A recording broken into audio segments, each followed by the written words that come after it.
Hello everybody, Larry Young here again with another segment of OLaMan Living Life with Purity. And today I want to talk about how the masks are finally coming off and revealing many times another mask underneath it.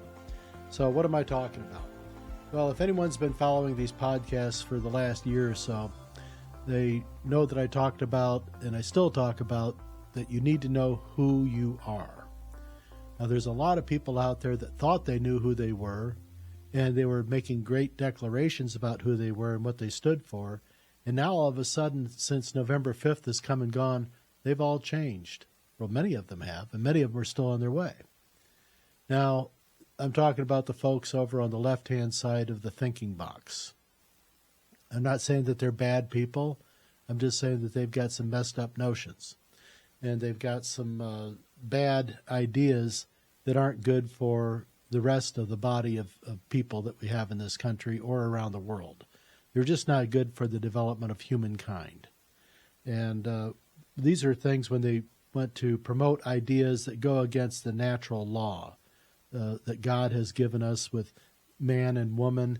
He didn't say, well, there's the in-between area too. You know, they may come about because of nature versus nurture type of arrangements that go on in some of these families, and or say lack of families. It's many times when you find these nature versus nurture kind of abnormalities that are coming out, many times you'll find that it's in a fatherless home. Now, why do I say that? Well, because you need to have the male and the female together, working together, the mother and the father working together to raise a family, to create another good human being that has balance. When the balance goes away, the scales gets tipped one way, and this is what you end up with, was either everything weighted to one way and not balance that goes with when the dad brain comes back home. When there's no threat or problem for the child to say, well, wait till your father gets here. They say, well, who is my daddy? You know, they don't know. And mom's not saying, because mom and her partner now have decided that it's just best that they just raise this beautiful child. But what they're doing is they're raising their son to be more of a girl, or their girl to be more of a boy, and there's mixed up crazy things that go on. And this is being fostered then also then by the schools and by society with, you know, the learning patterns, with, you know, the TV shows for children and all like this. It's just gotten really messed up. Everyone was thinking that they were doing this, you know, for the greater good of these children and all like that. All these intelligent thinkers, you know, these educated personalities and all like that. Well, we need to investigate who these people are, because I think a lot of these folks have messed up home situations and orientations themselves. So I've always said that, you know, everyone belongs in therapy these days, but we need to check out the therapist before we submit ourselves to the therapy, because the therapist might be the one who's the problem. And most times it is. So remember who you are. Don't come off of that point that if you have established who you are and what you believe and what you feel out of your reasoning and with your faith in God and the morals that God has asked for us with the 10 Commandments, stay on that. Don't let people pull you off of that. Now, what a lot of folks at the diatribes on the left are trying to do is they're trying to conflate empathy with compassion. Now, what do I say there? Well, empathy. What is empathy? Empathy has to do with your feelings and emotions and corresponding agreement with other people around you. That this empathy, when you find somebody who you feel is not being treated well, or their emotional well-being is being disregarded, you have empathy for them. You say, I feel what you're going through. My mother used to always tell me all the time, you know, that empathy draws a line at action. And empathy was, you know, she would say, well, I feel for you, I just can't reach you. You know, you're just too far away from me, or I can't go that far to try to help you. I understand what you're going through, but you're on your own, kid. That type of thing. And tough love, tough mentoring, tough awareness of life and the facts that go with it. She also always said, life's a bitch and then you die. And she says that a lot lately now. She's turning 99 years old this couple months here. And so I feel for her. There's nothing I can really do for her in her situation except to listen to her and learn from her, and she from me and those around her. So she always loves the visits. But there's a difference between empathy and compassion.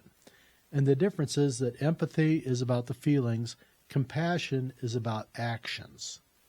Compassion is that you are actually physically doing something to help somebody else or to address the needs that you see that need to be dealt with. And this comes from the emotions that are evoked out of your empathy. And then whether you go into a compassionate act, compassion requires an action. Compassion isn't just about saying, oh, I understand you. No, that's empathy. And what they've tried to do with the empathy equation, this works very well on the women brain, primarily. It doesn't work so well on the man brain, unless the man has been conditioned to be more of a woman thinker coming out of these fatherless homes. And so the young men are being driven to think like how a man would address certain things in his environment. Hostile threats, things that don't make sense against the natural order. They put those things away because the woman brain has said you need to have empathy for these folks and then compassion, for them. You have to make your actions speak for how you feel about things. But what the society has done, and mostly the folks in the media and people with agendas, special interest groups, is they've used a perverted version of empathy to try to take a singular case out of all the cases. And they would say, this particular person, is being subjected to cruelty because of this, that, and the other. Then we need to address this particular situation across the whole field of everybody has to comply with this because one stuck out, because one had a problem. We don't need to be doing that. We need to address the problems of the one and not of the masses with the same brush. We need to address and ask the question, why is the unicorn a unicorn and not a horse, as we know it to be? Well, because they've declared themselves to be special, and if you don't feel their specialness, then you're the problem. And so they've used this, especially across the women, and then the women then have enforced it on the men in their lives that they need to behave this way, otherwise there's going to be friction in the household. And the women have done a lot of this, and a lot of the men have agreed with it and gone along with it. But I think the pendulum swung so far the one way, and then we found out here with this last election that people are saying, no, we're not going to deal with that amount of crazy in our lives. We will try to understand it. We will try to work with you, but we're not going to go there. And this is where the dad brain has come back into the equation. And so now what you're seeing is a lot of these people who are over on the left-hand side of these arguments for so long and declaring that no, the empathy says you have to do this, and the compassionate thing is to do this, and this is what we need to do. We need to let men into the women's locker rooms because they don't feel like they're men. They feel like they're women. Well, the rest of the women in the locker room don't feel like the dude is a woman, so we need to ignore their feelings for the sake of the one. This is not good. I need more poof on there. That was a misfire. But we can't keep doing this to ourselves, and we're doing it to our sons, our daughters, to each other. We have to understand the difference in the limits between empathy and compassion. Now, what they've done is they tried to take the one individual item and tried to make it across the whole thing. So everyone has to do this, otherwise you're bad. That's a illogical argument, and I think it's kind of run its course. So I'm hoping that with the dad brain back in the mix here, and the discipline coming back into our organizations, our governmental thinking, how we conduct business in this country, and hopefully it's taking root around the rest of the world too. And I've seen this with the elections that have happened over in Europe, with conservatives being put back in to stop the craziness that's going on. Now, up until November the 5th, there were a lot of people around the world, and especially in this country, calling Donald J. Trump a Nazi and a fascist. Now, I don't think any of them really knew what a fascist or a Nazi actually was, because they were able to throw these terms around because it was like, they were shooting BBs in a shooting gallery. They were cheap, they were easy, and they were replenishable very, very quickly. There was not a real cost to it. Well, now that Trump has won and their agendas are in danger, now they're all starting to kind of come back around the other way and say, well, we really didn't say that, that wasn't really what we meant, blah, blah, blah. Well, it is what they meant. And had they won the election, it's certainly what they'd have been doing, because they'd have been going on to try to put this man in prison and put other people around him into prison as well. They would have gone up, they would have amped things up quite a bit. So everyone wants to think that that's not the case. Well, let's have a talk about that. But I certainly believe that that was the case. Now, why are these people coming back in now and trying to be more discussion-oriented and ready to talk about things? And I'm talking about the TV hosts. Are most noticeable here, this Morning Joe couple, the daughter of Zbigniew Brzezinski, and the other guy used to be a conservative congressman, and then he flipped out and got a crazy hairdo, and now he's the libtard that he is. Why did these two run to Mar-a-Lago to try to make up with Donald Trump after they'd just been calling him a communist and the threat to democracy and all like that? There never was a threat to democracy. There was a threat to bureaucracy.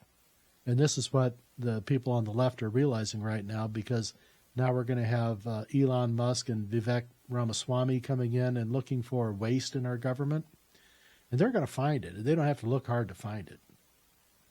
One of the first places that they're going to look at and try to get some answers to are these NGOs that have been operating with pretty much impunity here the last 4 years, bringing people into the country without any vetting, without any kind of concern for who they are, where they came from, or any of this stuff. This guy down in Georgia that they just convicted and gave a lifelong prison sentence to in the space of 20 minutes is all the judge needed for that decision. I congratulate him on that for not letting this thing go on. I'm surprised he even had to leave the bench to render a verdict. But I think he did a lot of that just so he could write his words down and get things so he can make his public statement ready. And I applaud him for that. But why was this guy in the country to begin with? Well, he'd been brought in a few years ago by one of these NGOs who let him and a bunch of other gang members in. They were just trying to fill the plane, fill the bus, whatever, because they were getting paid by the head. They were getting paid by the busload coming in. And these NGOs, you think they were like, surreptitious. They were like these, underground organizations. No, it was people like Catholic Charities, Western Ministries, the Baptist Church, the Lutheran Church, the Catholic Church. I mean, all these people were down there running these people in across the border just for the sake of money and thinking, well, we're doing God's work. Well, God wouldn't, I think, say, let's let loose the lions in with the sheep. I don't think God would say that. I don't think that was God's plan with trying to take care of our brother man. What these NGOs have done by bringing these people in, they're younger people, they're working class types. You're not seeing a lot of families coming through. They keep playing the family card, but most of the people coming through were not reporting as couples with, 4 or 5 children, or even 1 or 2 children. Most of these people were single guys coming through with a child. They were probably trafficking in that time, and that was being assisted by these NGOs. Now we can't find over 300,000 children. So there is accountability out there. Not. So all these people who are out there saying, oh, we're doing such good work. And the case in point is about this nun down along the Texas border who's taking money on these NGOs and bringing people in. And she's already said that she's going to be a disruptor, and she's not going to follow the law. She's going to keep doing what she thinks needs to be done, and she's going to keep collecting that paycheck. Well, I think what these waste finders need to do is just shut these NGOs off. Stop the money flow. Stop the money, stop the programs, stop that until we can get our breath again and find out just how bad these wounds are. So that'd be my first thing, is like, let's choke off the NGOs.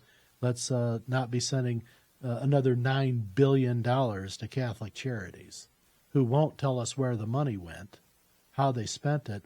They've been disregarding Congress's request for this information for over 2 years. But they keep saying, oh, we can't tell you where all the money went. That's all private information, blah, blah, blah. No, they're not being compliant because they don't want to say where it went and how many millionaires they've made out of this whole mess. This is not purity. This is definitely an evil cast on people who are trying to hide behind this shield of empathy that they've designed to protect them. And it happens all the time in the church.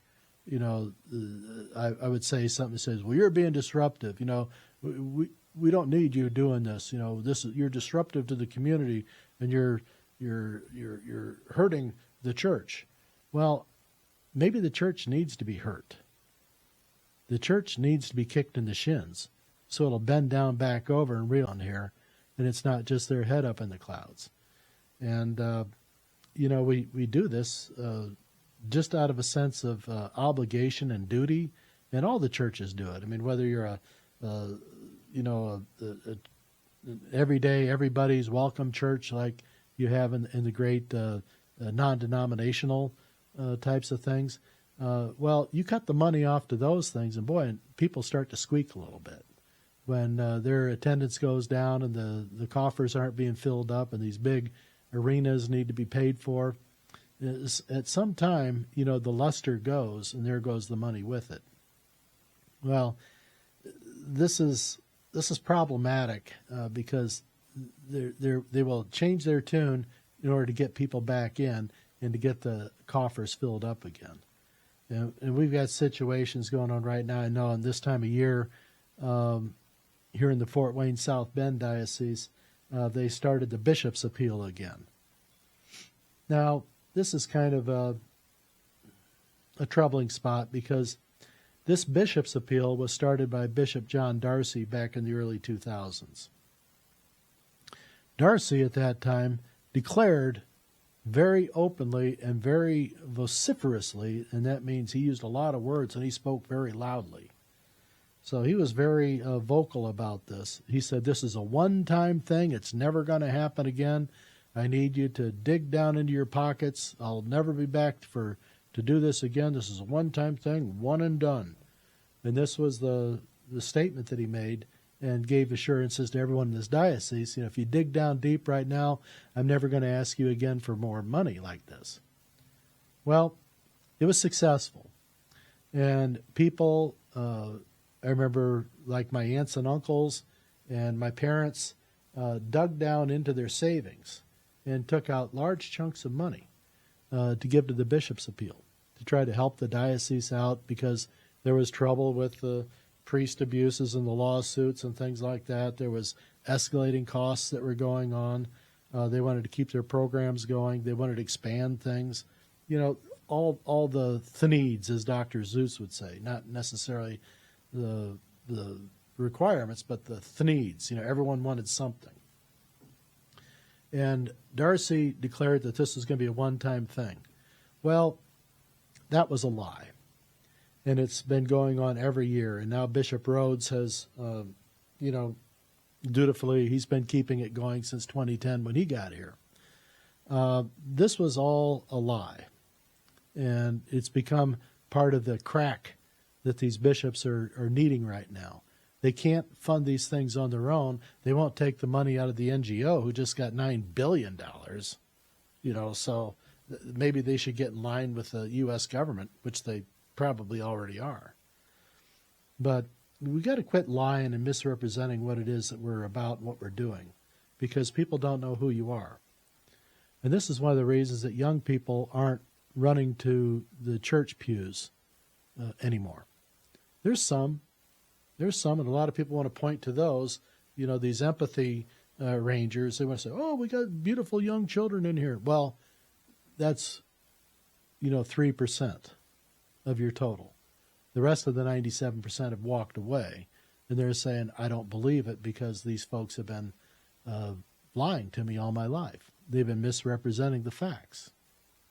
This is just a small case of it, but there's been other things. And the slippery slope, I think, is happening with the church and in the parishes when, you go to places and they're disbanding kneeling. They're getting rid of kneelers.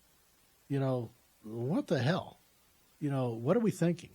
And they say, well, it's a new norms, new practices and all like that. We want to make people feel welcome.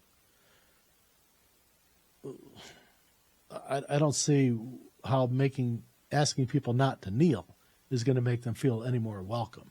I think what you're doing is you're playing to that minor 3% and not the 97% that you need to be working on here. So lots of troubling things going on with this unmasking that's going on around us right now. And hopefully when people are taking off their masks, you're going to find out who the true identity is. But unfortunately, what they're doing is they're putting on another mask underneath the mask they're taking off. So it's another false reality that they're coming out with. So we're going to see this play out with the folks in the media who are losing their jobs, the folks, these Democratic National Committee activists who are all basically fired with the stroke of a pen. I mean, they're complaining that there's no severance pay. You thought this was a full-time gig? We're just seeing all kinds of meltdowns going on. It's only going to get worse as far as the crying and the shaming that's going to be happening. But you got to know who you are. Stay on that spot that you've determined as to who you are. Don't come off of that. And then when you find your friends who are disillusioned by everything that happened, when they start coming back around, welcome them back. But don't come off of your position. You stay strong because they're the ones who floundered. They're the ones who are looking for gravity. They're looking for depth and strength. And why are they coming back to you? Because they know the truth is that you hold this and you've stayed with this. You've stayed true. And even though they floundered, you did not. And so this is where the credibility is, and this is where the first part of healing is one of you has to be strong in the position. Otherwise, you're both going to be floating around in the wind, and neither one has a tether. So stay strong in your position. Stay there because your friends and those around you need that. But don't give in to their crazy thinking, saying, oh, it's okay. Say, no, you made a mistake, and I'll help you fix it. So let's start. Let's start off. Let's have dinner together and see where it goes. Keep it polite. Keep it answerable, but keep it truthful, because they're going to try to change the facts on it because they're not giving up. The school teachers are not going to give up. They still think that they are the answer to changing the world, and what they're going to try to do is to change your children. And they've been doing it, and they're not going to give up on that because it's follow the money. It's all about the money at this point. And when we start choking off the money, the crying and the tears are going to increase. And that's okay. Because if you can't let it all out, you can't have a new basis from which to start to build on again. And God has done this throughout Earth's existence. Destroyed it. I mean, he had a great play with pillars of salt one time, I hear, and God usually reigns in these things. I think He's got a perfect record.